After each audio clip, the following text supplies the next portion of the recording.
தப்பி பிழைத்த மான் நீதிக்கதை. காகமும் மானும் நல்ல நண்பர்கள். இவர்களை நெடு நாட்களாக நரி ஒன்று கவனித்து வந்தது. தன்னிடம் யாரும் நண்பராக இருப்பதில்லையே என்ற ஏக்கம் இதற்கு நெடு நாட்களாக உண்டு. இவர்கள் மட்டும் நண்பர்களாக இருக்கிறார்களே, எப்படி என்று தன் மனதிற்குள் எண்ணியது. நரி தனது வஞ்சக எண்ணத்தில் எப்பொழுதும் இணைந்தே இருக்கும் இவர்கள் இருவரையும் எப்படியாவது தனித்தனியாக பிரிக்க வேண்டும் என்று திட்டமிட்டது. மான் தனியாக இருக்கும் பொழுது நரி மானிடம் சென்று, உன்னை பார்த்தால் எனக்கு இரக்கம்தான் வருகிறது என்று கூற, மானோ, ஏன், எனக்கு என்ன, என்னை பார்த்து ஏன் இரக்கப்படுகிறாய் என்று மான் கேட்டது.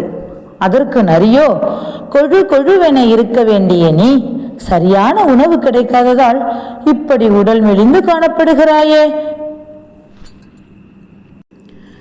எனக்கு தெரிந்த இடம் ஒன்று இருக்கிறது. அங்கே நல்ல மேய்ச்சல் நிலம் இருக்கிறது. என்னோடு வா, உனக்கு மட்டும் அந்த இடத்தை காட்டுகிறேன். அந்த இடம் உன் நண்பன் காகத்திற்கு கூட தெரியுமே. ஆனால் இதுவரை அங்கு உன்னை அழைத்துச் செல்லவில்லை அல்லவா? நான் உன் மீது உள்ள அன்பினால் அங்கு அழைத்துச் செல்கிறேன், என்னோடு வா என்று நயவஞ்சக எண்ணத்துடன் நரி மானை அழைத்துச் செல்ல முற்பட்டது. நரி நெல் விளைந்துள்ள வயல் ஒன்றிற்கு மானை அழைத்துச் சென்றது. மானும் நன்றாக மேய்ந்து வந்தது. தொடர்ந்து இவ்வாறு செல்லும் போது ஒரு நாள் மான் தனது வயலில் மேய்ந்து கொண்டிருப்பதை விவசாயி பார்த்து விட்டார். அவரிடமிருந்து தப்பிக்க ஓடிய மான் அருகில் உள்ள கம்பி வேலியில் சிக்கிக் கொண்டது. தனது மான் நண்பனை காணாது காகம் தேடிச் சென்றது. நண்பா, நண்பா, எங்கே இருக்கிறாய்?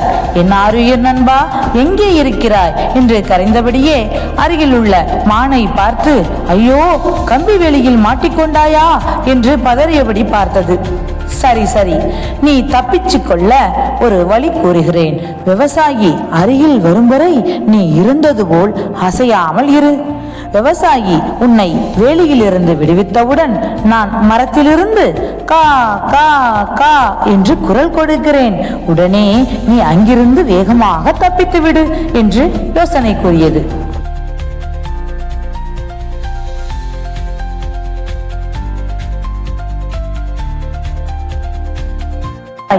மான் மாட்டிக்கொண்ட இடத்திற்கு வந்து, ஓ, நீதான் இத்தனை நாளாக என் வயலை நாசப்படுத்தினாயா?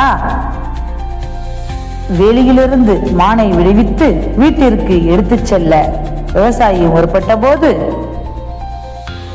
காகம் கரைகிறது. மான் கண்ணிமைக்கும் நேரத்தில் உயிர் பிழைத்ததால் போதும் என்று துள்ளி பாய்ந்து வேகமாக ஓடியது. இதை கண்டு பதறிய விவசாயி ஒரு நீண்ட தடியை எடுத்து ஓடும் மானை நோக்கி வேகமாக எறிந்தார்.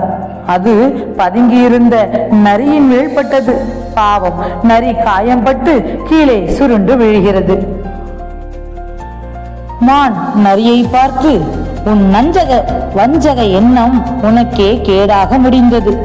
நம்பினவர்களுக்கு என்றைக்கும் துரோகம் செய்யாதே என்று மான் கூறியது. நரி வெட்கி தலைகுனிந்தவாறே, என்னை மன்னித்து விடு, இனிமேல் இப்படி நடந்து கொள்ள மாட்டேன் என்றது. காகமும் நரியை பார்த்து, தன்னை போல் பிறரையும் நேசிக்க வேண்டும்.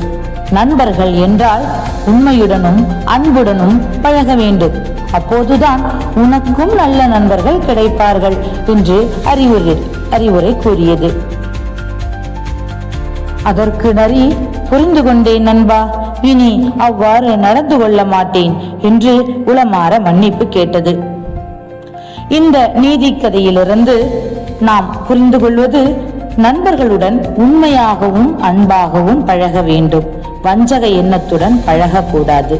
மற்றும் ஆபத்தில் உதவுபவனே உண்மையான நண்பன் என்பதை இக்கதையின் மூலம் உணரலாம். நன்றி.